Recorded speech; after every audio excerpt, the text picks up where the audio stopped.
राधे राधे। मैं करिश्मा ठाकुर 25 चैनल से बोल रही हूँ। आज मैंने वट सावित्री का व्रत रखा हुआ है। इसके लिए मैंने खाना बनाया, पूजा की सब तैयारी करी।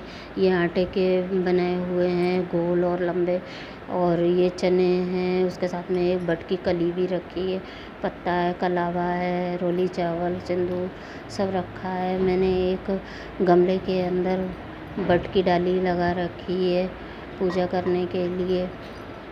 अब सिंदूर को गीला करके वट की डाली के ऊपर लगाएंगे, 7 बार लगाते हैं।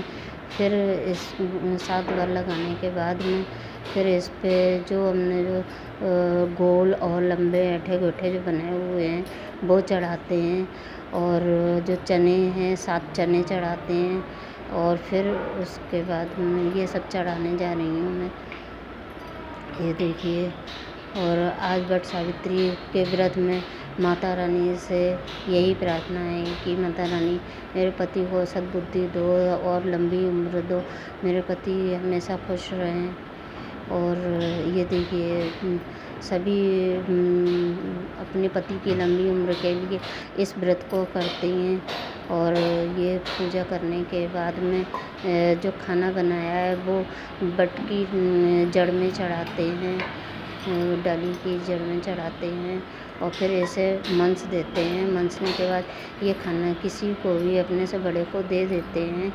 फिर वट की डाली की पूजा करते हैं। इसके लिए पैरों में रंग लगाते हैं, मेहंदी लगाते हैं इस व्रत को करने के लिए। और फिर एक दिन पहले ही मेहंदी वगैरह लगा लेते हैं, और रंग वगैरह तो जब तैयार होते हैं तभी लगाते हैं। और फिर इस पूजा करने के बाद एक रोली कलावे का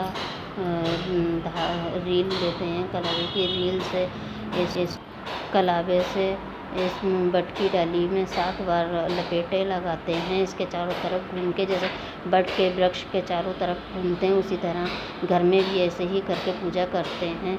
और आजकल मेरी तबीयत ठीक नहीं है, इसीलिए मैं मंदिर नहीं जा पाई, और मैंने घर ही में वट की डाली मंगाकर पूजा करी है। ये 7 बार लपेटे लगाने के बाद में फिर मैंने सिंदूर से फिर वट की डाली की पूजा करते हैं। उसके बाद में ये चलते चलते मुझे जगह कम लग रही है, तो मैं थोड़ा सा स्टूल को आगे बढ़ा रही हूँ, ये देखिए।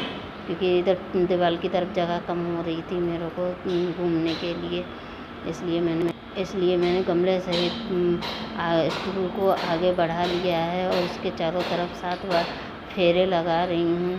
और जब ये 7 बार हो जाएंगे तो फिर बैठ के फिर से वट की डाली की पूजा करते हैं।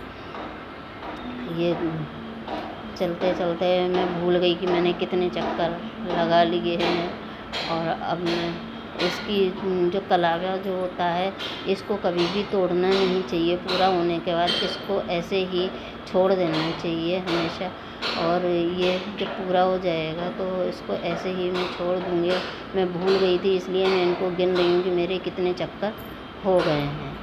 और ये देखिए, अब ये मेरे 7 चक्कर पूरे हो गए हैं। अब मैं बैठ के फिर से वट की डाली को सिंदूर लगाऊंगी और अपने लिए फिर वट की डाली को सिंदूर से फिर से पूजा करूंगी।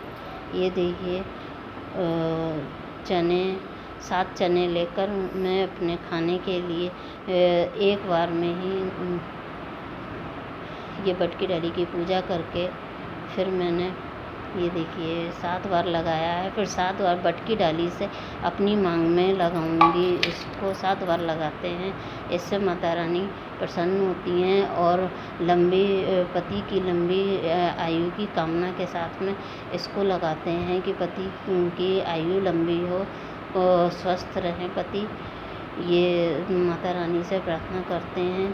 फिर इसके बाद में जो 7 चने जो छोड़े थे उसको फिर हम ये 7 चने लेकर ये वट के पत्ते के ऊपर रख के, और एक कली रख वट के पत्ते पर 7 चने रख के एक साथ पानी के साथ निगले जाते हैं। फिर इसके बाद फिर व्रत खोला जाता है। जय वट सावित्री माता की जय हो। वट सावित्री माता की जय। हर साल अच्छे अच्छे आए। जय